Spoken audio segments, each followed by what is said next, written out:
Bueno, nosotros hemos preparado este encuentro con mucha ilusión, o por lo menos yo lo he preparado con mucha ilusión porque yo conozco a Manuel Martín Loeches y a Manuel Ríos desde hace mucho tiempo por caminos completamente diferentes.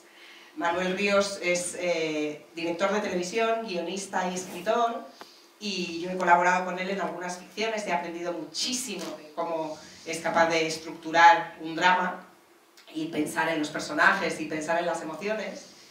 Y Manuel Martín Loeches, a mi izquierda, es catedrático de psicobiología y ha sido colaborador nuestro en la cadena SER durante 3 años, y esos 3 años...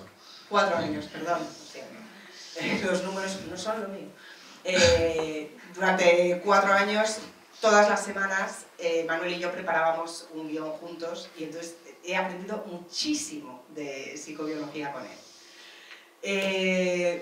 Y resulta que a los dos les interesan cosas muy similares, que tienen que ver con las emociones y con la inteligencia y con la evolución de las especies. Y entonces mis diálogos con un Manuel y con el otro Manuel se cruzaban en mi cabeza constantemente, y de pronto, no solo en esta novela, sino en su novela anterior, había muchas preocupaciones de las que yo había hablado y había aprendido con Manuel Martín Loeches. Entonces la idea de juntarlos aquí en el Biopark, a quien agradezco muchísimo que nos haya dado el espacio para hacerlo, pues a mí me resulta muy emocionante. Y antes de empezar, les comentaba que es interesante porque los 2 libros, ¿De qué nos sirve ser tan listos?, que es un ensayo sobre la inteligencia, y El olor del miedo, que es una novela sobre animales y animales humanos, parten de premisas o llegan a conclusiones que son opuestas y que además parecen intercambiadas entre el científico y el novelista. Porque el novelista parte de la idea de que sobrevivimos, o sea, el secreto de la vida es la transmisión de los genes. Esto se ha dicho siempre, ¿no? Que los animales, el objetivo de su vida es perpetuarse en otra criatura que lleve su carga genética.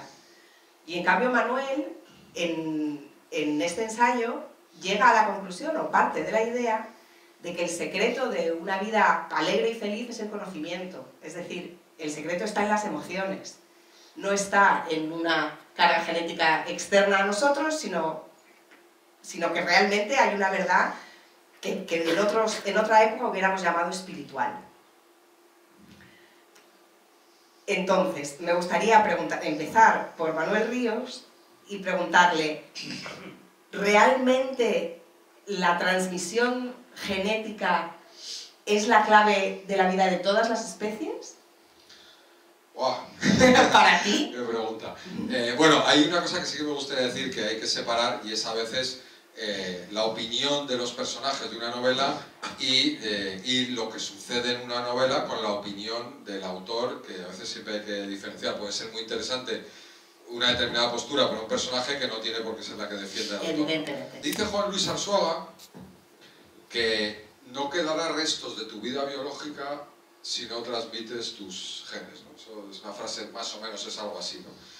¿Qué ocurre? Que esto que digamos que viene siendo verdad desde que empieza la vida hace 3.800 millones de años, 4.000 millones de años, no sé, que se pongan de acuerdo los científicos, desde que la primera bacteria o lo que sea se reproduce y tal, pues es verdad que durante todo ese proceso de la evolución los animales han existido en la medida que transmitían los genes. Si no transmitían los genes, pues la especie se ha quedado por ahí, ¿no? Los dinosaurios o los miles y miles de especies se han quedado por ahí. No tenemos noticias de ellas, o las podemos encontrar en restos porque no han transmitido sus genes. ¿Qué ocurre? Que de repente llega el ser humano, que es un animal, pero muy, muy peculiar, y entonces, claro, transmitir los genes ya quizá no sea el único valor, ¿no? Hay una nota graciosa, y es que mi novela en Madrid la presentó Alberto Chicote, el cocinero, que es un gran lector, es un lector increíble, y entonces él no tiene hijos, ¿no? Y cuando leía la novela, el tío se queda así, y entonces fue corriendo a mirar si Einstein había tenido hijos o no. Y desde luego había tenido, pero es lo que me decía, a ver, si Einstein no hubiera tenido hijos, no habría dejado Claro. al resto de humanos, mucho más que a lo mejor que yo he tenido 3 o lo que sea. Entonces, bueno, los humanos digamos que transmitimos, no solo transmitimos los genes, sino que transmitimos el conocimiento. Y transmitir el conocimiento es una barbaridad, ¿no? Ser alguien como él, o como decía Chicote, oye, yo soy un muy buen cocinero, yo transmito esto, hago feliz a mucha gente, eso también tiene un valor, ¿no? No solo, pues por supuesto, ¿no? Entonces, yo creo efectivamente que el ser humano es tan peculiar que hemos trascendido un poco a la mera transmisión de los genes. Pero sí que es un tema que yo creo que a mí me gusta o sea, mucha gente salió de la novela y ha dicho, ah, pues no me lo había planteado. O sea, es verdad, o sea, que a lo mejor yo no tengo hijos, o sí, o no quiero tener, o sí, pero de repente me ha hecho pensar, y a mí, el que una novela te haga pensar, te haga replantearte, te haga cuestionarte, te haga debatir con los amigos, te haga venir aquí para charlar con tal, me parece que es una de las funciones, no solo entretener, que tiene una novela. Yo cuando pensaba en esta supervivencia para la transmisión genética, pensaba, esto en otra época hubiéramos dicho, es reduccionista. Pero es que ya no hablamos de que ser más animales que humanos sea reduccionista. Ahora hemos desarrollado otra relación, otro conocimiento de lo que somos en relación con los animales.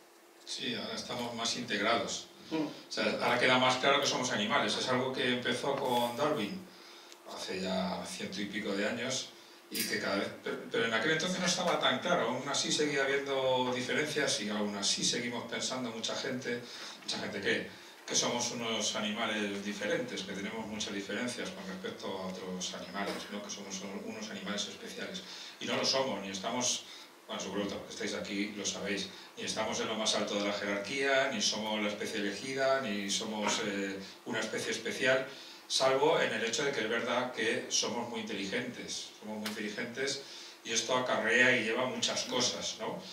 Pero fíjate, somos muy inteligentes, pero a la vez también, como somos muy animales, somos muy emocionales. De hecho, lo que mueve a todos los animales son las emociones. Básicamente es esto, ¿no? Es decir, es conseguir emociones agradables, positivas, y evitar las negativas, ¿no? A toda costa. Y eso es lo que nos mueve. La vida nuestra es como la de los demás animales.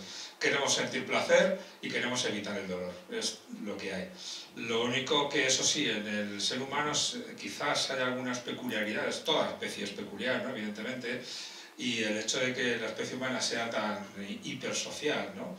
Tenga un cerebro tan grande porque es social, pues ha generado que algunas de las emociones que tiene estén muy desarrolladas de forma específica en nuestra especie. Es decir, vamos a encontrar que algunas emociones que quizá en otras especies vamos a ver de manera rudimentaria, como puede ser la culpa o la vergüenza, y no hablamos ya del orgullo, son lo que verdaderamente mueve al ser humano, ¿no? Entonces eso es lo que quizá le haga peculiar. Y toda esa gran inteligencia que tenemos no está sino al servicio de estas emociones. Entonces yo, por ejemplo, en el libro planteo el ejemplo en la introducción, ¿no? Del viaje a la Luna de los americanos. El viaje a la Luna ha tenido muchísimas consecuencias desde el punto de vista tecnológico muy beneficiosas para la humanidad. Los móviles que tenemos ahora le deben muchísimo a las misiones espaciales, pero se hicieron en un principio no porque se consideraran realmente necesarias, sino porque había una batalla entre la Unión Soviética y Estados Unidos por ver quién llegaba antes a la Luna. Y es cuál de las dos naciones era la primera y por lo tanto era la que tenía la potestad de sentirse orgullosa de su nación. Y efectivamente cuando los astronautas llegaron a la Luna, el presidente Nixon habló con ellos y les habló del orgullo de la humanidad, del orgullo de los Estados Unidos, les habló de Dios también y de muchas otras cosas. O sea, somos una especie peculiar, pero nos mueve lo mismo que cualquier otra especie, las emociones, sin duda. Fíjate que hay una cosa que has dicho al principio, de si nos parecemos o no nos parecemos a los animales. También hay una frase de Arzuaga, que es que la verdad es que Arzuaga siempre tiene una clave que veníamos comentando para todo. Y él dice una cosa que a mí me abrió los ojos. A ver qué te parece a ti, ¿qué os parece? Y él dice, y lo explico después, los animales no se parecen a nosotros nos parecemos a ellos. Claro, efectivamente. Y entonces eso te cambia el paradigma. A mí me ha cambiado completamente, porque al final tú dices, los perros aman como nosotros.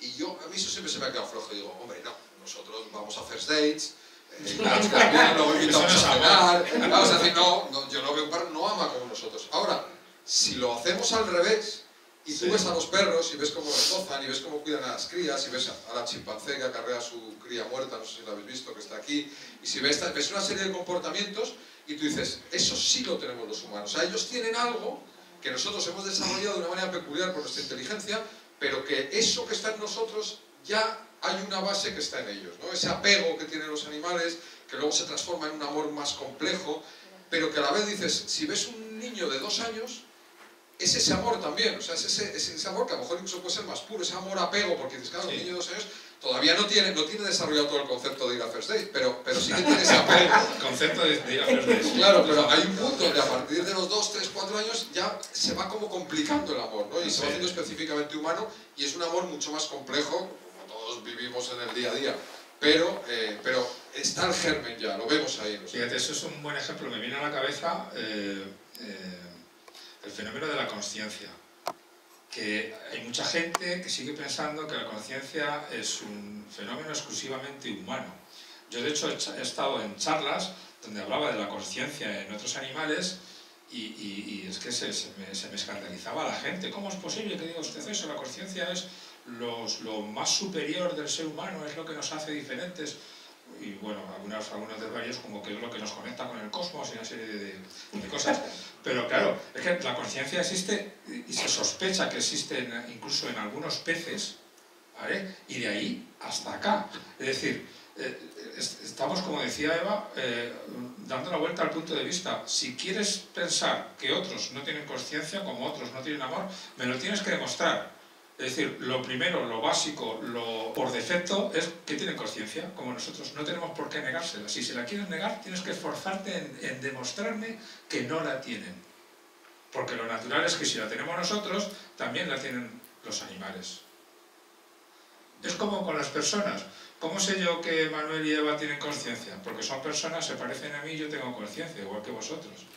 Pues los animales es que también se parecen a nosotros, es lo que estamos dando la vuelta. Y hay las pruebas de los animales que se reconocen en los espejos, por ejemplo. Sí, una manera de decir, bueno, qué grado de conciencia tienen. Hay algunas muy buenas que la gente no suele conocer porque eso es lo que sale mucho en los documentales, pero por ejemplo con monos, bueno, vaya por delante que el gobierno de Estados Unidos lleva invertidos muchos millones en investigación sobre conciencia y para ello se utilizan ratones, con lo cual se da por hecho que los ratones tienen conciencia. Pero, por ejemplo, uno muy poco conocido, pero muy gráfico, es en macacos, que se lleva estudiando mucho tiempo, ocurre un fenómeno igual que en nuestros cerebros, que tú estás viendo un estímulo, como estos que son biestables, que son como dos imágenes, y tú eres consciente de una sola cosa o de la otra. Supongo que conoceréis el famoso estímulo que es, por un lado es como una vieja, como una señora mayor, y por otro una joven con una pluma o algo así. Y en principio tú eres consciente o de uno o de otro, pero está el estímulo siempre presente y siempre delante. Entonces tú, según lo estás mirando, a veces sin saber por qué, pasas a ser consciente de una cosa o consciente de la otra. Y al mono se le puede entrenar para, con estímulos parecidos, no son exactamente como ese, presentados por los dos ojos de manera distinta, apretar un botón cuando es consciente de una cosa y apretar otro botón cuando es consciente de la otra. Y con eso se está estudiando desde el punto de vista neuronal la conciencia en macacos. Porque el macaco mismo está respondiendo a cuando es consciente de una cosa y cuando es consciente de la otra, porque el estímulo está siempre llegando por los dos mismos ojos. Es un ejemplo muy bueno de que los macacos tienen conciencia, lo que llamamos conciencia. Y ya digo, los ratones se supone que también, y hasta pues pececitos... Sí, también hay unos peces pequeños que se reconocen en el espejo también. Sí, exacto. Hay unos que son que comen las bacterias y los microbios que tienen otros peces grandes, se meten en su boca, y de hecho se piensa que son muy inteligentes, muy listos, tienen autoconsciencia y demás, y entre otras cosas porque ellos también tienen lo que llamamos teoría de la mente, que es que son capaces de ponerse en la mente del pez grande, porque cada vez que le pegan un picotazo están pendientes de a ver si les va a tragar o de picotear sin pasarse. No vaya a ser que le hagan daño y el otro se moleste y se lo trague. Entonces están pensando todo el rato, le voy a picar pero sin que se note mucho.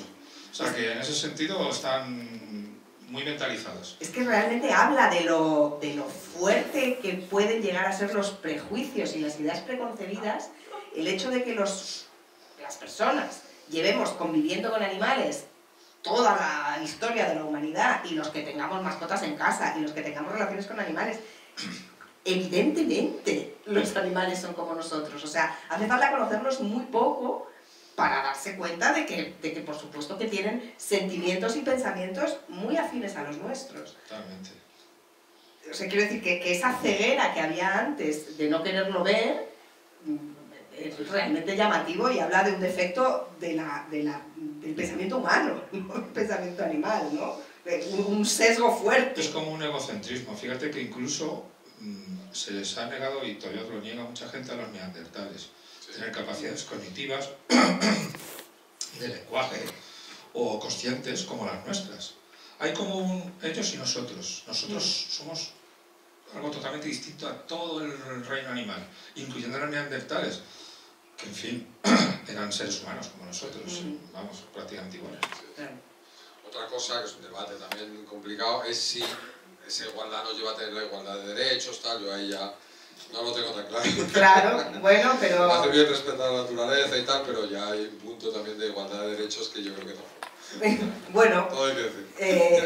Claro, eso es ya una discusión política, digamos, claro, ¿no? Sí. Bueno, en algunos derechos, claro, la cosa está en que como son sintientes y sienten dolor de manera consciente, eso yo creo que por ahí van las cosas. Claro. Vamos, yo lo que sí creo es que que ahora estamos en un cambio de conciencia con respecto a nuestra relación con los animales y que llegaremos y lo veremos en nuestra vida a un cambio...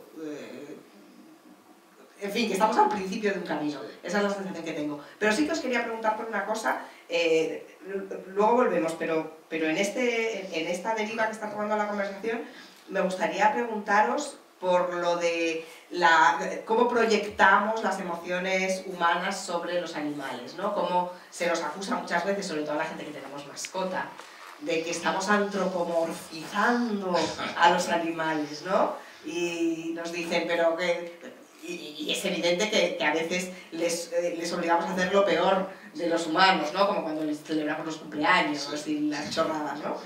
Pero, pues es verdad que eso hay gente que lo hace, pero por otro lado, tratar a los animales con cariño, a mí no me parece antropomórfico. No.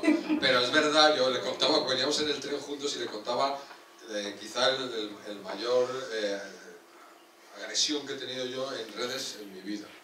Y fue un tweet que había puesto alguien, que puso una cabritilla que se había perdido y de repente encuentra a su madre y la cabritilla corre y se pone a mamar. Y el tweet original ponía, ¿cuánto amor?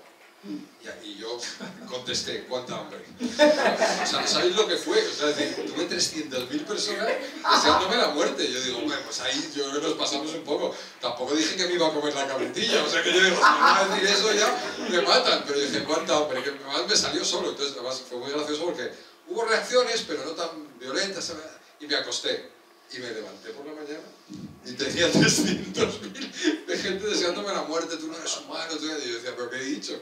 Con lo cual, yo creo que también es un tema que a veces lo vivimos con un poco de exceso o sea, que es un tema que se puede hablar, ¿no? Que no hay como que, ya es que negamos temas, ¿no? Los zanjamos, este tema no se puede hablar, y si no estás de acuerdo conmigo, directamente, pues te deseo la muerte. Hay que hablar, hay que hablar. Pero, pues mira, muy interesante eso que dices. En las novelas de Manuel, tienden a ser thrillers, tiende a haber, por lo tanto, un asesino, tiende a haber un asesino que es psicópata, y entonces, esta pregunta tengo muchísimas ganas de hacérsela a Manuel Martín Loeches. ¿La maldad cómo la ve un neurocientífico?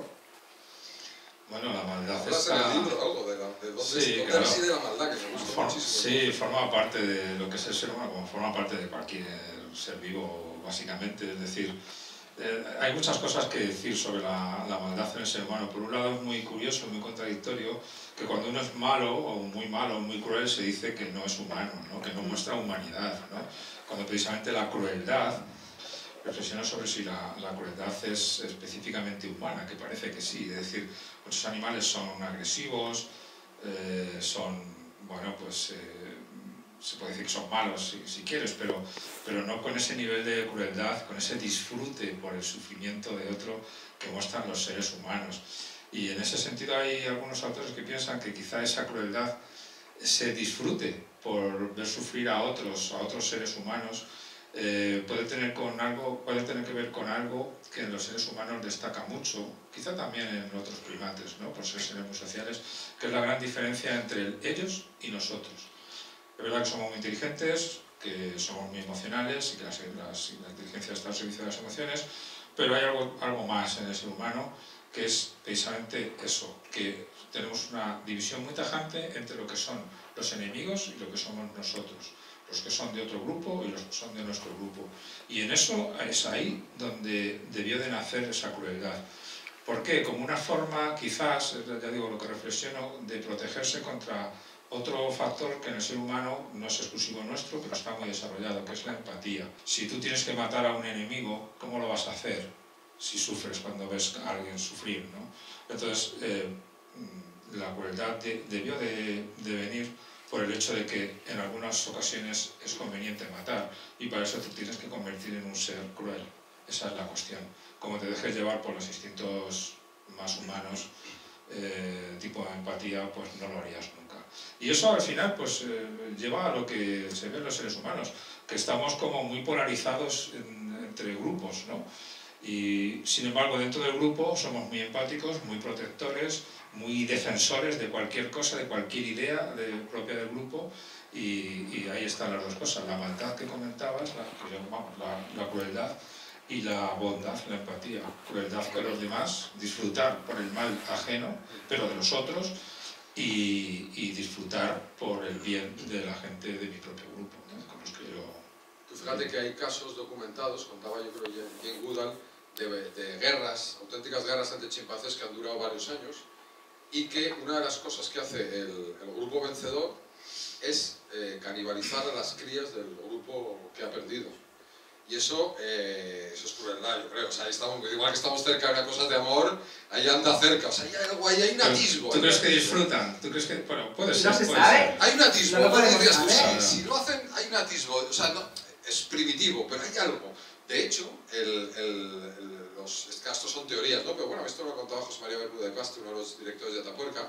Me contaba que los huesos canibalizados que han aparecido en Atapuerca son de niños y juveniles, sobre todo. Y él hacía la reflexión, ¿será por lo mismo que lo de los chimpancés? ¿Será que también, porque había mucha comida en esa época, no necesitaban comerse a los hombres, digamos, a otros humanos? Tampoco me hace que fuera algo simbólico, porque no es muy descarnado, ¿no? Tal. Es decir, al final la conclusión era, joder, igual fue algo parecido, ¿no? Ganaron una batalla a los otros humanos y se comió, porque tú empleas tanta energía en tener crías, que si esas crías desaparecen, o sea, se pierde la esperanza de ese grupo humano o de ese grupo chimpancé, ¿no? Entonces, bueno, son reflexiones que son muy literarias, luego son muy difíciles de demostrar, pero literariamente mis novelas, pues este tipo de reflexiones a mí me llevan a contar muchas cosas, porque me parece que, pues eso, que me sirve. Pero es que, claro, matar a las crías, en fin, Herodes, o sea, matar a los niños es una cosa que simbólicamente...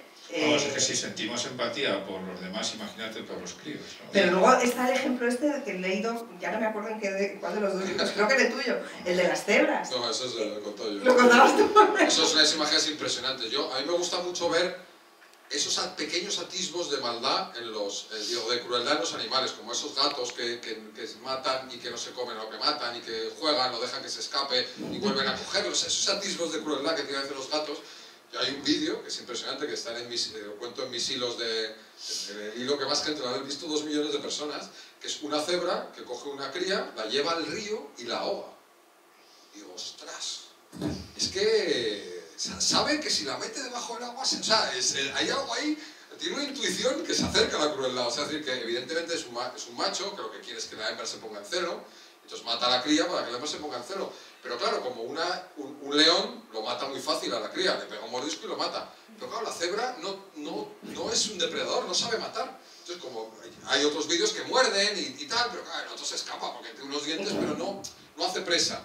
Y esta se la lleva al río y lo mete ahí debajo y chof y tal. Y la hembra, tengo que decir que la hembra llega en este caso lo salva. Pero ves al otro que lo mete y lo hunde así en el agua y lo tiene ahí en el agua. Y yo no sé si está bien, como a ver si viene un cocodrilo y se lo come, o sea, allá hay algo en la cebra.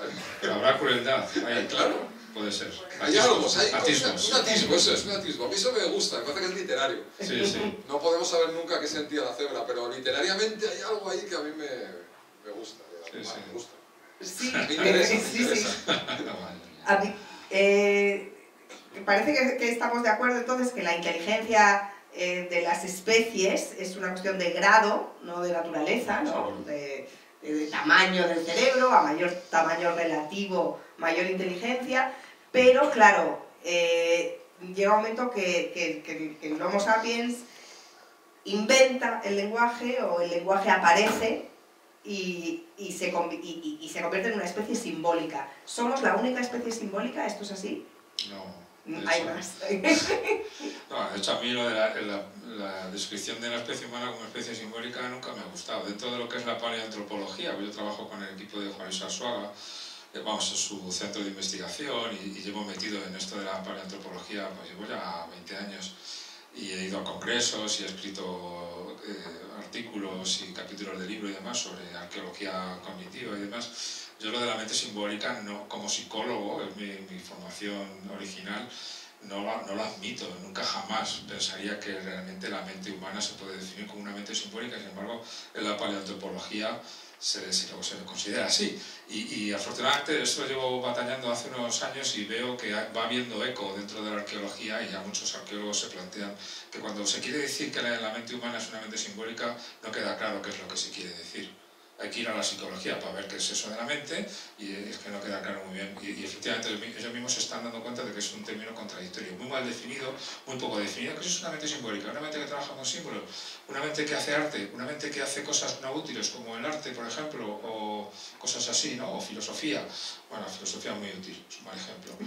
Pero bueno, cosas así, ¿no? Bueno, sí, también, exactamente. Bueno, en cualquier caso, que no se ponen de acuerdo. Entonces, dos cosas hay que decir con respecto a lo que has comentado. El lenguaje, yo y mucha otra gente, a ver, no es una cosa mía exclusivamente, desde luego, la mayoría de la gente piensa que no lo inventó Homo sapiens, sino que es algo que vino efectivamente gradualmente y muy probablemente desde Homo erectus, ergaster, si no antes, por lo menos desde entonces, ¿no? Donde lo primero que habría serían símbolos, sí, pero cuidado, no es con eso con lo que se piensa. Llamamos símbolo a la unión entre un sonido y un significado.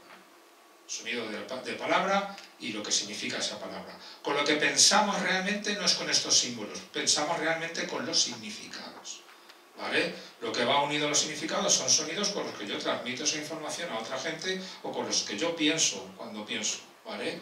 No con los que pienso, no es el motor de eso lo que piensa, sino el sonido, lo que yo oigo cuando pienso. Pero son los significados realmente. Entonces, la mente humana no es una mente simbólica, es una mente que mueve significados, mueve conceptos. En ese sentido es como cualquier otra especie que tenga conceptos, que muchas otras tienen conceptos y entienden muchas ideas. Lo que pasa es que lo bueno del lenguaje humano es que el hecho de poder hacer esos símbolos con facilidad, unir significados a significantes, que lo hacemos con mucha facilidad, es lo que nos permite pensar y razonar sobre muchas cosas que sin lenguaje no existirían. Esa es la gran diferencia del lenguaje humano con respecto a los lenguajes no humanos. Por alguna razón tenemos mucha facilidad para hacer esos símbolos. Ya digo, no pensamos con los símbolos, sino con parte de ellos, con los significados. Pero nosotros tenemos en nuestra cabeza del orden de 50.000, 60.000 palabras almacenadas de nuestro propio idioma. Si habláramos otro idioma, los significantes sería lo único que cambiaría, los significados son los mismos, ¿vale? 50, 60.000 palabras. Lo máximo que ha aprendido un chimpancé, que es lo que más se ha aproximado a nosotros, son unas 1.000 palabras, ¿vale? Cuando se intentan enseñarles. Quiere decir que en ese sentido no somos una especie simbólica, sino una especie que es capaz de almacenar símbolos enorme, ¿vale? Y pensar con los significados de esos símbolos. Estoy siendo muy preciso, pero es para matizar que lo de la mente simbólica no es un término correcto, ¿vale? Entonces, el lenguaje se inventaría, nacería con la presencia, la existencia de esos símbolos y a partir de ahí empezó a aumentar el número y con ese gran número empezaron a existir símbolos que tienen que ver con la sintaxis, con las relaciones entre las palabras y eso ha hecho la gramática que tiene el lenguaje actual. Pero es una cosa gradual, como prácticamente todo en la evolución.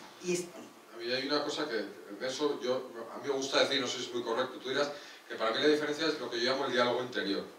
Y es que tú, contigo mismo, estás a través de palabras pensando en cosas y cuando consigues parar, yo a veces digo, ¿cómo pensarán los animales? Yo digo, voy a intentar parar eso. Voy a intentar parar ese diálogo interior y solo... No, a este momento, o sea, mirado, o sea, no... ¿Cómo pensan los animales? He intentado, o sea, mirado, ves algo, huelen, tal, o sea, reciben información, pero no se disparan las palabras. O sea, intentar parar que se disparen las palabras de tengo frío, hace sueño, hace tal... No lo lleves a palabras. Quédate solo en las sensaciones alrededor. La percepción. La percepción. Yo a veces lo hago y digo, voy a intentar... ¿Eso es meditar? Sí, lo que pasa que... Sí, puede ser meditar, pero que yo a veces lo hago como... con estímulos, digamos, para ver cómo recibirían un color, un tal, no sé cuántos, sin entrar en definición, ¿no? Ah, pues ese color es bonito, ese... No. Es verde, Pero, o sea, no es verde, no, fíjate, has visto solo, o sea. Pero mira que la cosa es en realidad con lo que pensamos no es con los sonidos de las palabras, sino con los significados de las palabras. Lo que pasa es que lo tenemos tan automatizado que cada vez que activamos un significado de nuestro pensamiento, se activan las palabras. Pero de forma, van como arrastradas a nuestro pensamiento. Y es verdad que pensamos, es difícil de explicar, la mayoría de las veces de la gente creemos o hemos creído, a partir de ahora vosotros ya no lo vais a pensar así, eso espero, ¿vale? Que cuando pensamos en nuestro interior, pensamos hablándonos a nosotros mismos, porque nos escuchamos, ¿no? Además lo llaman el mentalés, porque es un lenguaje, si os habéis fijado, que no es del todo articulado, no es del todo completo, la sintaxis no es buena del todo, no es perfecto, ¿no? Realmente eso es que escuchamos lo que se forma automáticamente mientras manejamos significados, manejamos conceptos, pero no es necesario, ¿vale? Lo que pasa es que está automatizado en nuestro caso. Es como cuando los que sabemos leer y escribir, que somos todos aquí, en cuanto vemos una palabra nos viene a la mente lo que significa esa palabra, la leemos sin querer. Pues igual pasa cuando activamos los significados. Y es eso lo que hay, no hay... Es decir, eso que tú te oyes y dices, voy a dejar de hablarme, no, lo que has dejado es de activar significados con sus sonidos acoplados. Así es como se ve, ¿no?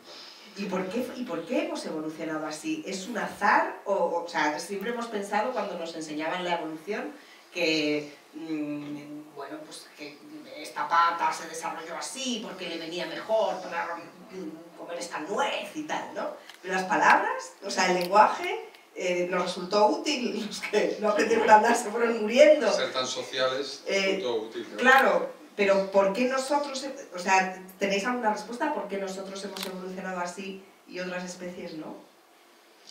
Siendo evidentemente utilísimo lo de hablar, ¿no? No, a ver, cada uno tendremos nuestra respuesta. A ver, hay varias respuestas para eso. Yo la que más o menos defiendo es la de que, como todo en la evolución, no se puede prever cómo van a ocurrir las cosas y muchas cosas son fruto del azar, son fortuitas. Podían haber ido por un lado, podían haber ido por otro, fueron por este.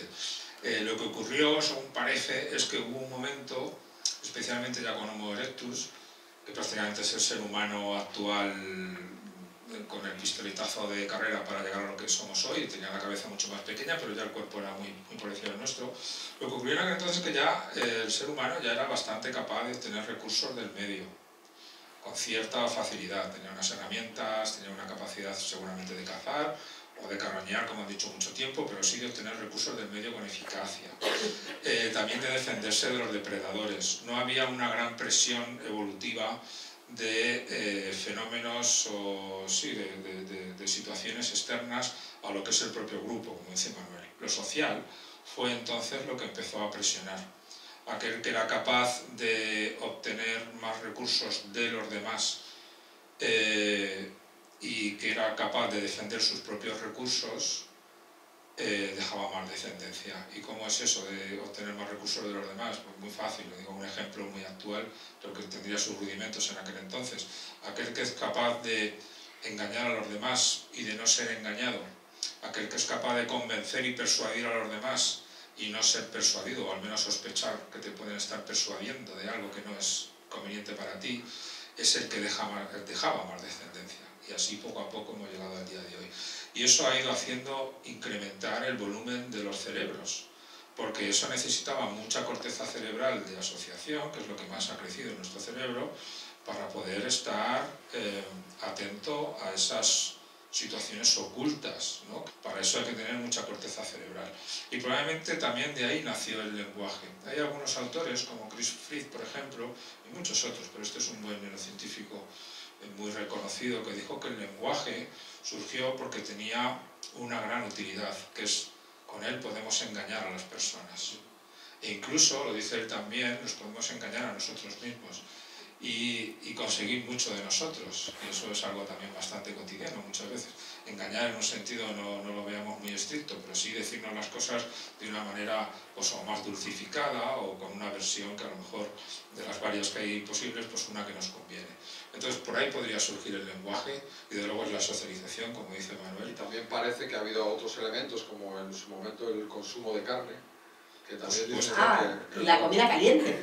Eso llegó más después, pero primero, como hace 2 millones de años o algo así, empezamos a comer cada vez más carne, porque éramos más habilidosos, un poco más inteligentes, teníamos herramientas, y eso permitió que los estómagos se redujesen, los intestinos se redujesen, y esa energía sobrante, pues de una forma casual o porque fue eficaz, digamos, acabó yendo al cerebro, que tú decías en tu libro que pesa un 2% y gasta un 20% o algo así, ¿no? De todas las calorías. De esto. Y sin embargo, si veis, por ejemplo, aquí tenéis gorilas, los gorilas veis que esa tripa gorda, ¿no? Los gorilas no están gordos, los gorilas están fibrosos, eso es el estómago y los intestinos que tienen, claro. pues están todo el día comiendo hojas, no hay quien lo dijera. O sea, tú comes hojas, ¿no? Tienes unos tripas de intestino que están todo el rato trabajando. Sin embargo, la carne se digería muy bien, y cuando llegó el fuego, un poco después, 400.000, 600.000 años, bueno, ahí no se pone todo de acuerdo, al todavía cocinar las verduras y la carne, pues claro, todavía se aprovechó mucho más el alimento, y todo eso permitió también de alguna manera que el cerebro creciera.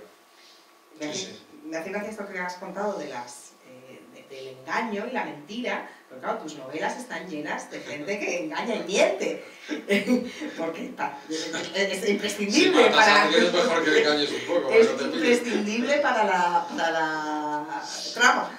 Pero claro, todas las novelas policíacas y todas las novelas de asesinatos, como son las que tú escribes, tienen una relación con la justicia. Son novelas en las que se rompe el equilibrio moral, sí, y se busca una justicia final, ¿no? Hay una cosa que hablo en la novela, en la última, que habla mucho de animales, y somos parte de esos animales, y hay un momento que sí que habla también, por ejemplo, de justicia. Me dice, claro, tú en una pradera aparece un cadáver de una cebra y no vienen y no pasa nada. Aquí, ¿qué pasa aquí? Pues se muere un señor y llega la policía, el juez, el SAMUR, no sé qué, nos inventamos los juzgados y tal. O sea, que claro, aquí, joder, todo lo que viene, sofisticamos mucho las cosas. Claro. O sea, es decir, todo eso para nosotros es efectivamente, y en una novela, obviamente, de asesinatos, pues todo el tema de la justicia, de si... Hay un momento que el policía dice una cosa que él no se termina de creer mucho, pero él dice, nosotros no estamos aquí para hacer justicia, eso es tarea de otros. Yo tengo que buscar unas pruebas, pero no, yo no soy el que hace justicia ni pretendo hacer justicia, ¿no? No somos tan limpios, ¿no? En el fondo sí que el policía, si se siente implicado, pues de alguna manera sí considera que es hacer justicia lo que está haciendo. Pero bueno, es un debate, claro, la justicia en la humanidad, el ser humano, es un gran debate. Fijaos qué complicado, los juicios, las condenas, hay letra pequeña, que cambias una cosa y se cambia la pena, tal, las cárceles, tal, o sea, todo es un sistema sofisticadísimo a partir de pues, el ojo por ojo, diente por diente en su momento, tal, o sea, como hemos ido, ¿no? Pues, Pero lo que quería decir era que los animales no tienen un sentido de la justicia como el que tenemos nosotros, evidentemente, pero sí...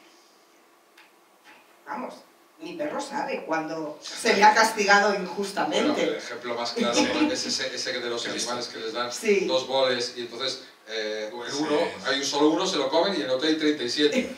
Y el otro entiende que eso no puede ser. Hay otro de los hilos de Twitter que tú también seguro que conoces, que es el de dos monos que se les ponen dos jaulas distintas y se les da un pepino, ¿no? Si el mono da una piedra, le dan un pepino. Entonces el mono da una piedra, pepino. El otro mono da una piedra, pepino. Piedra, pepino, piedra, pepino. Y vete a uno de los monos, cuando da una piedra le dan una uva, que estaremos de acuerdo que está más rica que el pepino.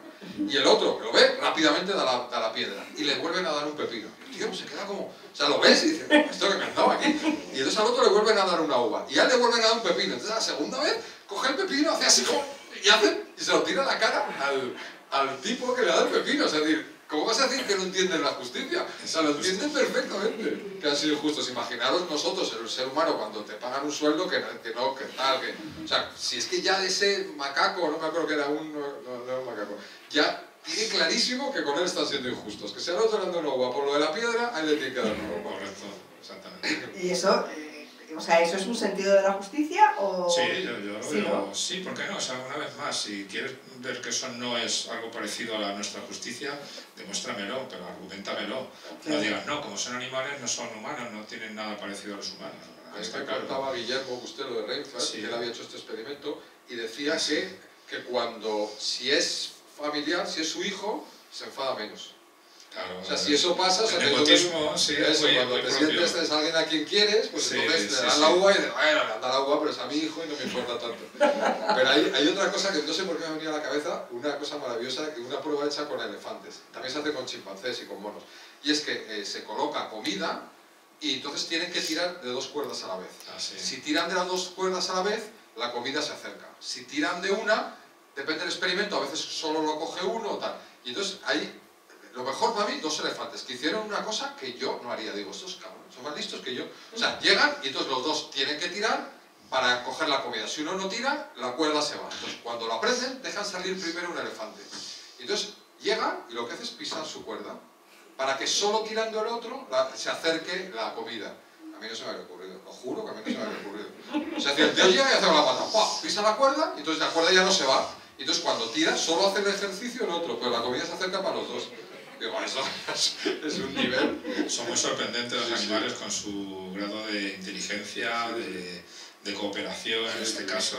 Hay muchísimas cosas. A mí me contaba una vez que, bueno, es una cosa ya muy conocida, ¿no? El famoso experimento donde, me parece que es con gorilas, que tienen como un tubo largo, un vaso de agua y un cacahuete dentro, entonces no llega el dedo, no pueden conseguirlo, y al poco rato dan con la solución que es echar el agua en el tubo y el cacahuete sube. Y eso lo han probado con humanos y no han sido capaces de hacerlo. O sea, ¿Sabes quién lo hace también? Los cuervos. Sí, tienen otras piedritas. Sí, esas piedritas, sí, y si hacen ganchos, se hacen ganchos con las también, patas, cuervo, sí. Pero y además que lo bueno de los cuervos, bueno, también en el caso de los gorilas, ¿no? Le está demostrando que efectivamente tiene algo en la mente, tiene una imagen de cómo tiene que hacer las cosas, de qué longitud tiene que ser el gancho, de que tiene que echar el agua y echando el agua sale tal. No es una cosa instintiva automática, no es un zombie, el animal no es un zombie, es algo que tiene una mente en donde está solucionando un problema y lo lleva a la práctica y lo ha solucionado. Es que es así. Se está proyectando en el futuro y está imaginando. Sí, se está imaginando posibles soluciones, da con ella, la lleva a la práctica y ha funcionado. Sí, el cuervo, el gorila y tantos otros. Otro aspecto que me interesa mucho, que tiene que ver con los animales y las personas, es la personalidad. Cómo lo que nos sorprende siempre, que los animales tengan su personalidad, porque dentro de que todos los elefantes tienden a ser de una manera y todos los chimpancés tienden a ser de otra, que tengan personalidad y cómo eso nace y se construye. Eso me parece fascinante. Y todos los que hemos tenido hijos o hermanos pequeños sabemos que los niños nacen y son como son. Y tú puedes intentar moldearlos para aquí, moldearlos para allá, pero ellos son como son. Y los animales también, y eso a mí me sorprende muchísimo y me gustaría saber cómo se construye la personalidad y por qué. Sí, bueno, yo, hasta donde yo sé, no es un tema del que se conozca mucho, evidentemente se trabaja. Y hay test de personalidad, hay, como me decía, ¿cómo se llama? Josep Cal, es un catalán que trabaja en Leipzig con chimpancés, seguro que muchos le conocéis. Dicen, chimpancés también están, dentro de los seres humanos, ahora mismo hay una teoría de las personalidades, de la personalidad, que se llama la de los 5 grandes, es decir, de todas las posibles clasificaciones de personalidad, hay 5 tipos de personalidad. Y esa es la clasificación que ahora tiene más éxito. Pues me dijo este hombre que los chimpancés también serán los 5 grandes. Los mismos tipos de personalidad que tenemos en los seres humanos, ¿no? El extrovertido, el concienzudo, en fin, todo ese tipo de cuestiones. ¿A qué se debe eso? Efectivamente, como dices tú, es que ya vienen de fábrica por sus genes. Es cierto, en gran parte parece que tiene una impronta genética, pero evidentemente también tiene una parte cultural y de vivencias personales, ¿no? Es decir, que uno se haga miedoso, muchas veces no es porque haya nacido miedoso, ¿no? Prudente, vamos a decirlo así, sino porque ha tenido experiencias negativas que le han enseñado a, bueno, no volver a meterse en berenjenales, ¿no? O sea, es un poco... Si en la inteligencia se supone que el 80% se lo debemos a la genética y el 20% al ambiente, aunque esto es muy relativo, ¿eh? Yo, por ejemplo, en el libro hablo de esto, pero no doy estas cifras porque me parece que no habría nada genético si no hubiera ambiente, ni habría nada ambiental si no hubiera genética. Para mí está súper claro, pero evidentemente tiene su peso. Con la personalidad quizá el peso de lo genético no sea tanto. Pero fíjate, quizá también depende de las especies, porque según hablabas de la personalidad, me venía a la mente un ejemplo del que se habla de personalidad que es súper curioso y es en los pulpos. Los pulpos, que ahora resulta que se ha descubierto, sí, que es una especie muy inteligente. De hecho, fijaos que hubo una polémica recientemente, bueno, hablamos en el Hoy por Hoy hace un tiempo, porque han puesto ya granjas de pulpos para comérnoslos, y entonces los animalistas defendían la idea de que son seres conscientes, que efectivamente se piensan que son conscientes y además sintientes, y además muy inteligentes, y además con su personalidad. Y entonces era como un escándalo, ¿no? Criar a estos animales para comérselos. Pero ahí está el asunto, como dicen los expertos que trabajan con los pulpos, los hay muy tímidos, los hay muy sociables, aunque suelen ser seres solitarios, los hay muy amables, los hay muy juguetones, y dentro de la misma especie, ¿no? Y esto no tiene que ver sino con su personalidad, cada uno ha salido de una manera o de otra. Y ahí sí que no hay una influencia ambiental, digamos, o sea, el ambiente es muy similar en todos los casos, no se han creado... No sabemos los matices del mal. Pero ahí tiene que ser más cosa genética que ambiental. Y ahí me ha recordado una anécdota que me contó también con Guillermo de Renfa, que es un refugio de chimpancés que hay cerca de Madrid, que rescatan chimpancés, y que los observa acá y dice, hay veces que los experimentos no se pueden reproducir, sino que cuando convives con chimpancés, cosas que suceden que tú no puedes reproducir. Y él contaba una anécdota de uno de los chimpancés que se enamoró de una chimpancé, iba detrás de ella todo el rato, iba detrás, la perseguía todo el rato detrás, tal, y hasta que un día de repente se murió el chimpancé. Y entonces dice que el otro, absolutamente desolado, se iba donde estaba la chimpancé todo el rato, gritaba, tal, las noches aullaba, se pasaba todas las noches aullando, y dice que al mes el grupo de chimpancés le dio una paliza. O sea, como diciendo, hasta aquí hemos llegado. Pero al principio le cuidaban. Eso, ¿no? Le cuidaban y le dejaban y tal. Sí, y al mes le intentaban consolar eso, y tal. Claro, pero como al mes dijo, hasta aquí hemos llegado. Le dieron una paliza y funcionó porque dejó de protestar, dejó de quejarse y a la semana, 15 días, se enamoró de otra. Y ahora ya lleva muchos años con otra y está encantado de conjuntos. Con Manuela, ahora con Manuela, sí. Pero esto a mí me lleva a una cosa que, cuidado, y es que tenemos que aguantarnos cuando me deja a su novia, pero no sé si al mes, pero me siempre hay que no darle una paliza. Me decirle, oye, ya, no, esto hay que superarlo. Es decir, sí. Como que a mí me es una gran enseñanza de los chimpancés, no dar una paliza, pero... Bueno, una intervención. Una intervención, eso es, una intervención, diciendo, hombre, yo creo que ya te has dado tiempo y ya está bien, ¿no? Es que es curioso esto de las personalidades, porque claro, Manuel es de estos escritores, claro, viene del guión, que planifica perfectamente sus libros y planifica perfectamente la personalidad de todos los personajes. Y hay distintas técnicas, digamos, para construir la personalidad de un personaje.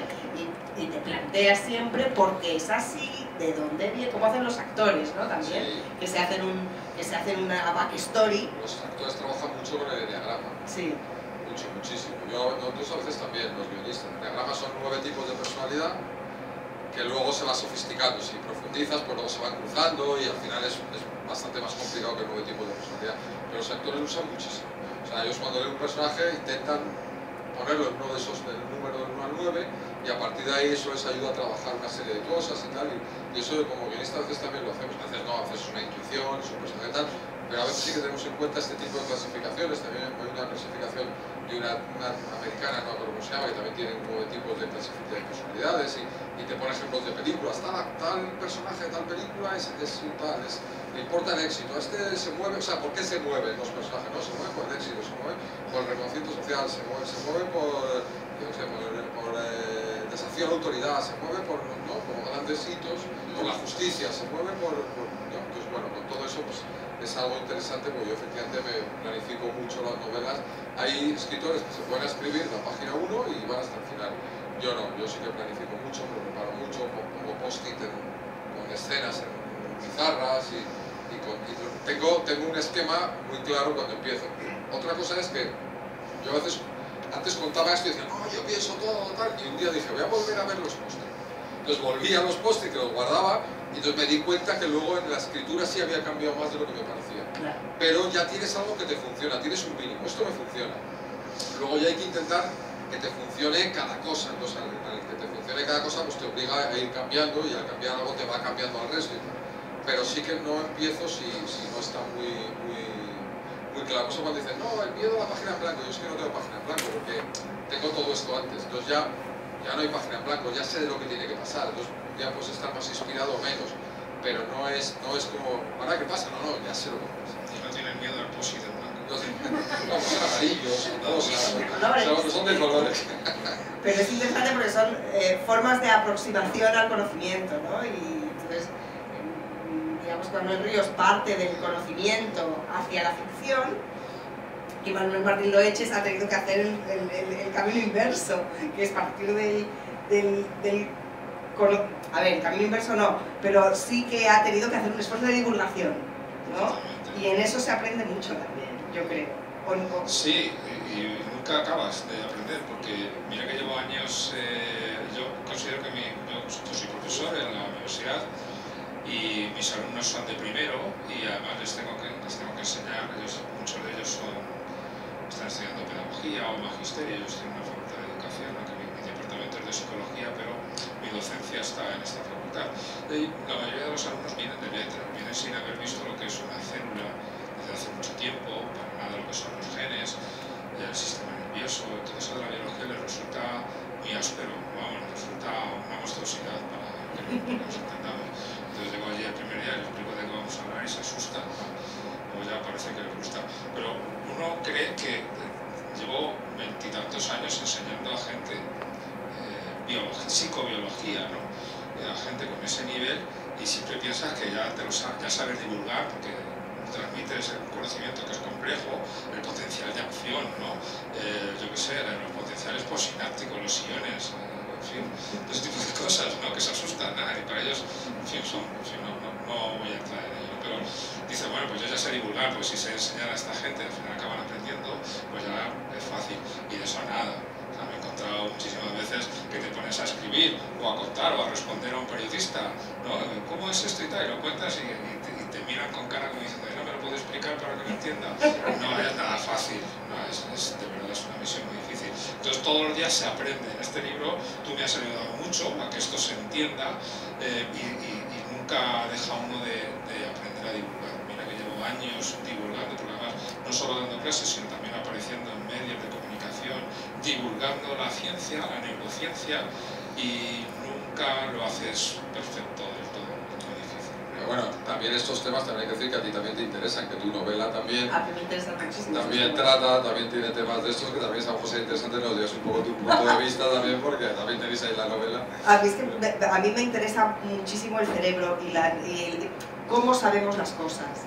Cómo sabemos las cosas, por qué sentimos las cosas que sentimos, por qué las cosas que sentimos afectan a las cosas que pensamos, por qué opiniones que tenemos creemos que son hechos y en realidad son opiniones. Todo eso me interesa mucho, me interesa lo que percibimos y la memoria. Esas cosas me interesan. Y entonces pues aprendo mucho con vosotros. Yo creo que podríamos abrir la conversación al público. Un momento. Sí. Vamos a ver. Tema de neuronas espejo. Toda la primera fila, nosotros tres, aquella, estamos con la pierna cruzada.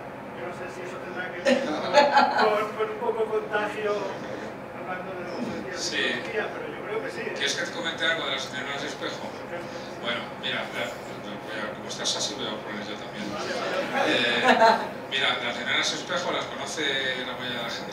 Realmente se han divulgado mucho en televisión, por ejemplo. Y es verdad que fue un descubrimiento, para quien no las conozca, aunque seguramente todos las conocéis, el equipo de Risolati en la Universidad de Padua hace, pues me parece que 30 años debió ser, una cosa así, tenían un macaco con unos electrodos puestos. Esto es del electrodo. Con unos electrodos puestos, gracias. En la zona motora, la zona con la que el macaco movía la mano. ¿Vale? Y se estaba haciendo el experimento registrando cada vez que el mono se le obligaba a mover la mano, ¿vale? Pues se registraba la actividad de las neuronas. Y lo curioso es que en un descanso de estos, que estaba ahí el macaco despierto evidentemente y sin hacer nada, uno de los investigadores cogió una de las uvas que había ahí en una fuente para comérsela o para jugar con ella, lo que sea, ¿no? Y según cogió el investigador la uva, las neuronas del macaco se pusieron en marcha como si él estuviera cogiendo la uva. Entonces, anda, ¿y estas neuronas? Entonces ahí descubrieron las famosas neuronas espejo, que efectivamente existen, las tenemos todos los seres humanos y todos los primates, y seguramente otros animales también, incluso muchos muy sociales, como los elefantes, por ejemplo, y la idea es que son neuronas motoras, también de zonas somatosensoriales, en el sentido que están percibiendo el cuerpo, que se ponen en marcha cuando vemos a los demás haciendo cosas. Si yo hago ahora esto, vuestras neuronas motoras lo están haciendo también. Es que además es un reflejo, no se puede evitar. Estoy haciendo esto, también lo están haciendo. ¿Vale? Yo se lo pongo de ejemplo a mis alumnos, cuando uno tose en el metro, todos los demás tosen también. Esa empatía y ese reflejo, y todos tosen y solamente a algunos se les oye. Pero todos tosen, porque el acto motor lo estamos reproduciendo continuamente. Se supone que tiene la utilidad de que entendamos lo que hacen los otros más fácilmente, como si lo hiciéramos nosotros, pero lo que quería comentar sobre las neuronas espejo. A partir de ahí, Risolati y su equipo llegaron a extender las neuronas espejo como si fueran el origen de todo lo que nos hace humanos. Dijeron, esto se desarrolló en el ser humano, entonces dio lugar a esa teoría de la mente que tenemos los humanos, porque claro, como imitamos a los demás y sirve para entenderlos, pues a través de las neuronas espejo. Y también nos dio el lenguaje. El lenguaje primero fue gestual y entonces pues luego de ahí surgió, porque las áreas del lenguaje, verdad que están muy cerca de las áreas motoras de las manos y demás. Y de eso ha habido muchos detractores últimamente, porque la idea, por resumir y acabar, es que tiene que haber otras zonas del cerebro que le digan a las neuronas espejo cómo se tienen que mover, porque son las que interpretan realmente lo que está haciendo otro ser humano. Y luego también es muy curioso que, y esto lo defiendo mucho en mis charlas, en realidad todo el cerebro humano es un espejo, no solo las llamadas neuronas espejo. Lo son para un acto motor, pero para otras acciones, otras situaciones, también está el cerebro reflejando lo que hacen los demás. Y de hecho un ejemplo que suelo poner es cuando vemos una expresión emocional, incluso aunque no seamos conscientes de ella, cuando una persona sonríe, las áreas de nuestro cerebro que tienen que ver con la sonrisa, con la emoción, también se activan, incluso aunque no lo sepamos. Y esos son neuronas espejo también, y no son de las áreas motoras, son de la amígdala, por ejemplo, ¿vale? O del hipotálamo. Entonces, todo el cerebro es un espejo, y a partir de ahí hay que entender que precisamente esto es para entender mejor a los demás, y no necesariamente que las neuronas motoras son las que dieron lugar al lenguaje. Yo creo que la historia es un poquito más. Y fíjate, me da la sensación de que esto tiene mucho que ver con la literatura o con el cine. O sea, tú estás viendo lo que le pasa a un protagonista en la pantalla. Totalmente. Y tú lo estás viviendo como si estuvieses ahí. O sea, la ficción de todo esto se basa en esa especie de empatía con el otro, con lo que sufre, que tú lloras. Hay un tipo ahí que le pasa cosas y tú lloras, tú te ríes, es una cosa muy peculiar. Y otra cosa interesantísima que tiene que ver con esto, que eso lo aprendí yo con Manuel también, es que uno aprende más y aprende mejor cuando se emociona. Y eso es fascinante. O sea, tú lo que recuerdas, lo que te queda fijado en la memoria, es las cosas que te hacen mucho daño, o las cosas que te hacen reír, ¿no? Cuando sí. o sea, el aprendizaje o emociona o no aprendes. Sí, hay una parte del cerebro que es el hipocampo, que es el encargado de repasar las cosas que son interesantes. Los recuerdos los tenemos en la corteza cerebral, ¿vale? Es la superficie del cerebro, la capa pensante, como dicen algunos. Es una metáfora que me vale. Los recuerdos están ahí, pero tenemos una estructura que se llama el hipocampo, que está justamente al lado de la amígdala. La amígdala es la zona emocional por excelencia en el cerebro. Todo lo que tenga un tono emocional activa la amígdala. Sea bueno o malo, que hasta ahora se pensaba que era solo para lo malo, también para lo bueno. Entonces cuando la amígdala dice, esto es importante, le dice al hipocampo, esto lo tienes que repasar. Entonces el hipocampo se pone a repasar eso en la corteza cerebral una y otra vez, porque repasándolo es como hace que se transformen los circuitos cerebrales y se afiancen, se consoliden. De hecho, esto suele sorprender mucho a mis alumnos cuando se lo cuento. Ahora mismo, os lo voy a contar a vosotros, vuestro hipocampo está repasando los recuerdos de cosas importantes que han ocurrido en los últimos 2-3 años. No soy consciente de ello, pero ahora mismo está ocurriendo. ¿Vale? Si ahora mismo yo os extirpara los hipocampos, esto se ha hecho, hace años se hizo, con una persona que además ha pasado la historia de la neurociencia tristemente, porque cuando se hizo no se sabía la importancia que tenían los hipocampos para esto.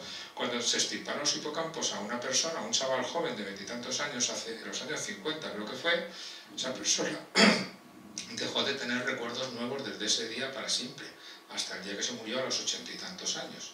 Todos los días se despertaba y cuando iba al espejo esperaba ver a un joven y se asustaba de ver a una persona mayor. Pensaba que tenía los 20 y tantos años, porque no tenía vida desde el día de la operación. Entonces, ni tampoco tenía los recuerdos de unos meses o años antes de la operación, ¿vale? Porque el hipocampo, como digo, está ahora mismo repasando todo lo que la amígdala le dijo, esto tienes que repasarlo y guardarlo en la memoria. Así es nuestra memoria. Y luego encima, esto no sé dónde lo escuché el otro día, que, bueno, que el conocimiento se acumula en lugares muy precisos del cerebro. Y que entonces si tocas un punto puedes olvidarte del 3. ¿Esto es así? ¿Y no entender el concepto 3? No, de hecho yo diría más bien que todo lo contrario. El conocimiento está muy distribuido por todo el cerebro. Es como un principio, eso parece, de redundancia. Afortunadamente, que es como una especie de factor de protección, de manera que si yo pierdo una parte del cerebro aún puedo mantener muchas de mis capacidades porque hay otras que se hacen cargo de ello y que, bueno, pueden funcionar. Vamos, hay como una redundancia en el cerebro. De hecho, hay un libro reciente, relativamente reciente, de hace un año y pico, que se llama 100.000 cerebros, una cosa así, o 10.000 cerebros, porque cada columna de la corteza cerebral, y ahí estamos hablando de miles de millones de ellas, funciona como si, según él, y algo de razón tiene, fuera un cerebro independiente. Es capaz de entender muchísimas cosas que antes se pensaba que solo entendían las neuronas especializadas en una función, como pueden ser las visuales, solo para la vista. Ahora se ha visto que prácticamente cualquier columna dentro de la corteza cerebral son columnitas microscópicas, ¿vale? Es capaz de entender muchas cosas. Entonces hay como una cierta redundancia. Y de hecho el conocimiento en sí está distribuido por todo el cerebro. De verdad que hay áreas de especialización, el número está en áreas parietales, parece, porque es el concepto numérico, pero que como nada está aislado en el cerebro, sino que está conectado con otras cosas, seguramente otras áreas del cerebro también lo entenderían en caso de desaparecer estas. Aunque evidentemente en casos dramáticos, si esos son las lesiones cerebrales, se pierden las funciones y no siempre desaparecen del todo, aún se pueden recuperar, salvo en muchos casos, en algunos casos, claro. Y volviendo a los personajes, a los malos de tus libros, los psicópatas, ¿a los psicópatas les falta algo? Empatía, ¿no? Les falta. Sí, pero les falta algo realmente Bueno, en el cerebro. Yo hablando con una amiga que es psicóloga clínica y que ha tratado muchos psicópatas, ella hablaba mucho desde el punto de vista práctico, de tratarlo, decía... tú puedes ser psicópata, pero no significa que se te despierte el instinto asesino, como si dijésemos, sino que tú seas una persona con muy poca empatía. Dicen que los ejecutivos de las empresas, hay muchos psicópatas que no matan a nadie, simplemente que si despide a 1000, pues no le importa. Claro. Entonces que tiene que ocurrir algo más para que esa psicopatía se vuelva tan violenta, digamos, ¿no? Pero ella también me decía que cuando pasa, esos psicópatas que ya ha tratado varios, que no tienen ningún remedio.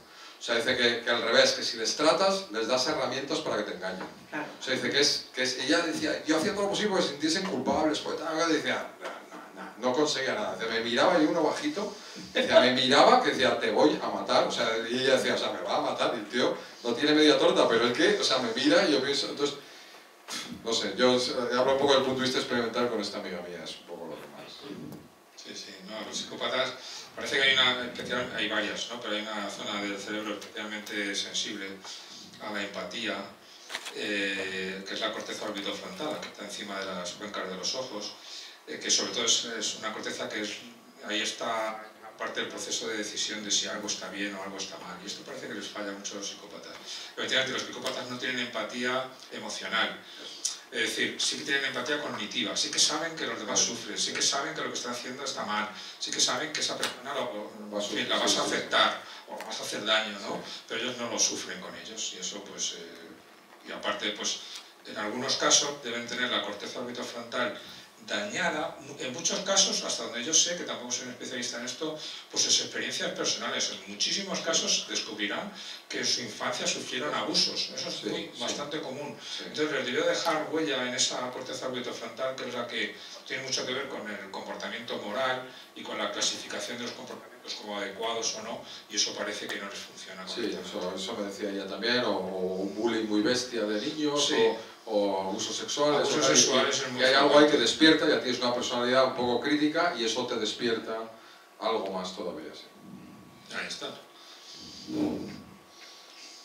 Pues... Decidnos. Bueno, yo tengo un hijo ahora de 3 años y sí que he leído mucho que empiezan a recordar como cuando eres mayor que empiezas a recordar a partir de los 4 o 5 años. Sí. ¿Hasta qué punto es eso verdad? Sí, lo llaman la amnesia infantil. También hablas de eso en el libro. Hablo de eso en el libro. Sí. Hablo de muchas cosas en el libro. Entonces no se va a acordar de nada. No, de nada no, pero la mayoría se olvidará. Yo me he olvidado de muchas cosas, incluso de cuando tenía 15 años. Pero tengo mala memoria. Pero espera, sí, ahora acabo. Se llama amnesia infantil y tiene mucho que ver con la maduración de las conexiones entre el hipocampo, que es el que mencionaba antes, y la corteza cerebral. Cuando no están maduras, solamente aquello que es muy intensamente impresionante lo va a recordar. Para bien o para mal. Creo que es un suceso traumático, que suele ser muy frecuente, pero solo eso. Y si yo le voy enseñando vídeos, fotos, le voy Sí, eso sí. Eso es claro, si sigues insistiendo, tú mismo puedes hacerle el repaso que haría el hipocampo, pero de tu manera voluntaria. Eso podría ser. De hecho, hay mucha gente que me cuenta, los alumnos me dicen, es que yo recuerdo cosas de cuando era pequeña, de que se me cayó un cazo con agua hirviendo, no sé qué tal, y luego la realidad es que son sus padres que le han contado esa historia. Ella por sí misma no lo recuerda. Pero querer recordarlo, porque la memoria tiene esas trampas también. De todas maneras, yo no me preocuparía porque, o sea, todo lo que tú estás viviendo con tu hijo o hija, no sé qué has dicho que era, lo va a recordar de otro punto de vista, o sea, no así, sino que lo va a recordar porque va a construir su personalidad. Entonces, no es tan necesario el acordarse, ah, sí, un día me llevo al parque, no. Ella confiará en el ser humano porque tú hiciste no sé qué, y es algo mucho más profundo, digamos, ¿no? Entonces no es tanto que se acuerde el detalle de, ay, ¿se acuerda que un día la llevé al parque? No, eso da igual, lo importante es que tú le estás ayudando a construir una personalidad y una seguridad en el mundo, y una empatía o una seguridad en sí misma o tal, y eso es lo realmente importante de lo que estás haciendo en esos primeros años que no va a recordar, ¿no? Y es mucho más importante todo eso porque se graba de una manera mucho más profunda, no es como un recuerdo, pero estás totalmente construyendo la personalidad de alguna manera, ¿no? O ayudando a que ella pueda construir ella, ¿no? Entonces, las sensaciones que construyes como, no sé si esto científicamente tiene base, pero la sensación es que construyes el temperamento. Gente más ansiosa, o más relajada, o más nerviosa, o más calmada, o con una tendencia a dormir mejor, a comer mejor, a relacionarse con los demás, a este tipo de cosas, ¿no? De temperamento. Bueno, el temperamento y la personalidad están muy unidos, y hemos comentado antes que tiene gran parte de herencia genética y en parte también de los... Ya, bueno, pero yo que sé, una buena rutina y un buen apego, eso es bueno para los niños, no me fastidies. Sí, sin duda. Sí. Pero hay algo de Moisés en la tierra prometida, ¿no? O sea, es decir, tu hijo es un poco eso, o sea, es decir, tú estás haciendo muchas cosas por él y pues no se va a acordar. Bueno, pues es que esa es la generosidad de ser padres también. Sí, pero bueno, que sí. Al hilo de eso que ha dicho la compañera, a ver si se me oye. Sí, yo te digo. ¿Hace falta el micro o se oye bien? Se oye bien. Vale, mi duda es saber qué opinión tenéis. Al hilo de lo que ha dicho, los primeros 3 años, como no tenemos memoria verbal, eso que se llama memoria implícita, explícita... Memoria episódica. Vale, gracias. Y eso... Ahí se acuerda del día que nació. Y mira que fue impactante aquello, ¿eh? Yo lo recuerdo. Entonces de ahí también se dice que hay muchas cosas como que se quedan en el inconsciente. Sí. Y que son esos impulsos automáticos que a lo mejor en la adultez tienes una reacción y no es consciente, es como... Ya, bien. Creo que te he entendido. ¿Y en los animales hay algo de esto también? Sí, sin duda. Y en los seres humanos. Lo que pasa es que hay mucha mezcla entre lo que es el psicoanálisis, que no es científico, y donde se piensa que muchos traumas de la infancia son inhibidos, impide que vengan a la conciencia. De hecho, se descubrió que muchos de los pacientes de Freud, del mismo Freud, que venían contando abusos sexuales, resultaron ser inventados. Se los sacaban por hipnosis. Ellos no venían diciendo, es que abusaron de mí en la infancia, eso me ha marcado el carácter, ¿no? Sino que las mismas técnicas de hipnosis se le iban induciendo y al final acababan confesando que habían sido abusados sexualmente de pequeños.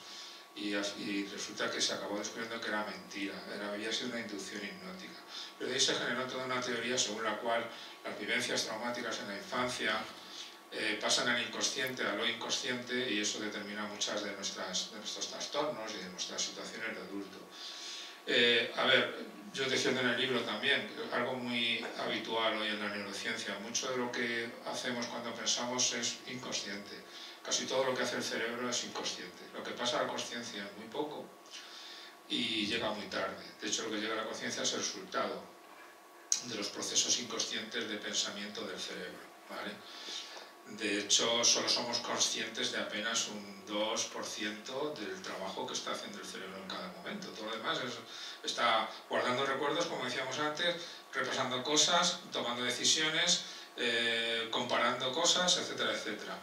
Pero eso no quiere decir que sea negativo ni malo, o sea, es porque es una cuestión que lo hace más eficaz al cerebro, ahorra energía, porque la conciencia lleva mucho trabajo, lleva mucho esfuerzo, ¿no?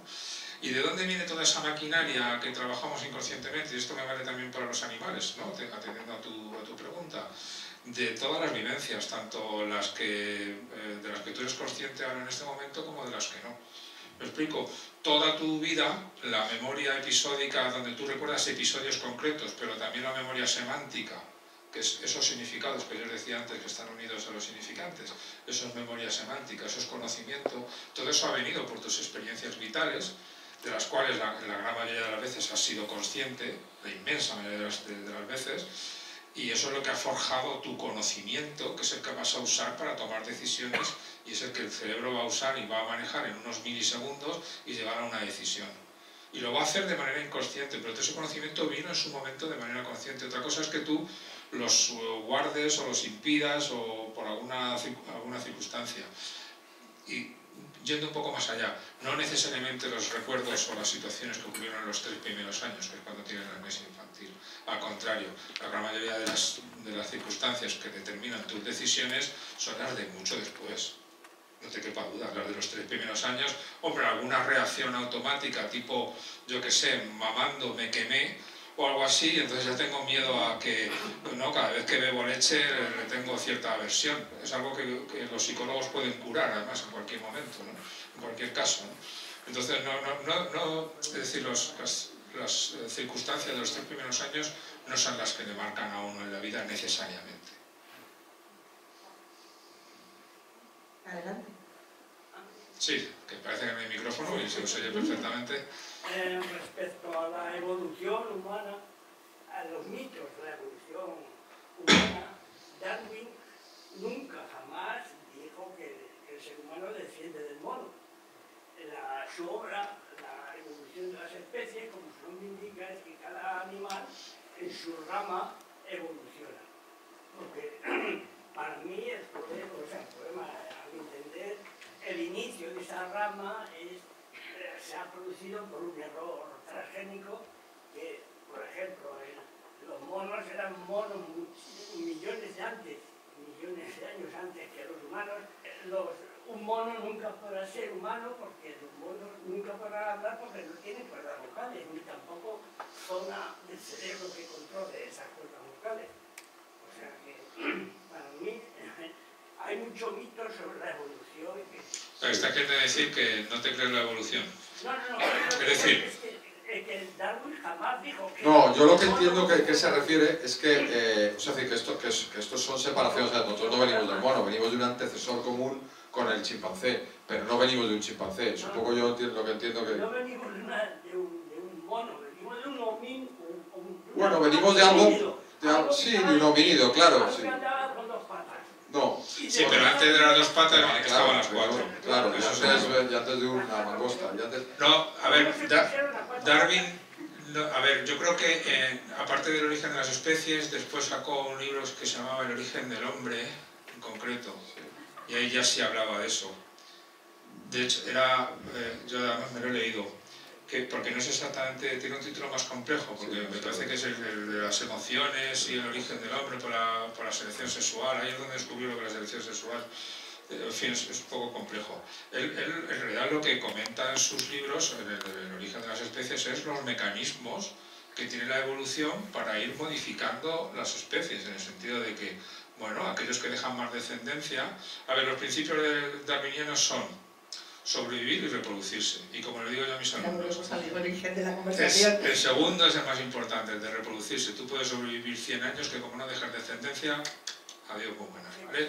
Puedes vivir 3 años y dejar mucha descendencia, ese está muy bien adaptado. ¿Quién deja más descendencia? Aquel que es capaz de reproducirse. Es lógicamente. Claro, entonces aquel que es capaz de reproducirse es porque ha obtenido unos recursos del medio, vivir, etcétera, etcétera. Y como las circunstancias cambian, se va ajustando, es decir, como en nuestra dotación genética hay mutaciones al azar y hay variedad, no todos somos iguales, aquí todos somos seres humanos, pero no todos somos iguales, pues por circunstancias de la vida ahora resulta que quien tiene tal característica está mejor adaptado en el sentido de que va a dejar más descendencia. Eso es la evolución, esos son los principios darwinianos. Y así poco a poco, de no tener cuerdas vocales, ahora tenemos cuerdas vocales. Es como durante muchos años se decía, ¿cómo la evolución pudo haber construido el ojo humano? Si es una cosa súper compleja, que son 124 millones de células sensibles a la luz, colocadas con una precisión impresionante. Pues hay muchísimos pasos intermedios, desde una primera célula fotosensible hasta los 124 millones que tenemos nosotros, hay pasos graduales y se explica por la evolución. Es decir, no venimos de un mono, bueno sí, venimos de algo parecido a un mono, el ancestro común de chimpancés y seres humanos de hace 6, 7, 8 millones de años, no tiene por qué ser parecido a un chimpancé. El chimpancé ha evolucionado por su lado y nosotros por el nuestro. Incluso como hablábamos Manuel y yo antes, hasta los gorilas se parecen más a los humanos que los chimpancés, parecen más humanos. Bueno, porque claro, cada uno ha tenido su evolución particular, pero de donde venimos no es de un ángel, sino de algo parecido al gorila, al chimpancé y al ser humano. No te quepa duda. Y a partir de ahí hay restos de homininos, hay restos fósiles de especies donde se ve que gradualmente hemos ido llegando a lo que tenemos hoy día, que somos nosotros. Y gradualmente hemos llegado al final de la charla porque tenemos que terminar. Que os agradezco muchísimo que hayáis venido, espero que os haya interesado. A mí me ha interesado muchísimo, yo seguiré hablando de este tema durante horas. Pero nada, gracias a todos, gracias al Biopark y hasta la próxima. Gracias. Gracias.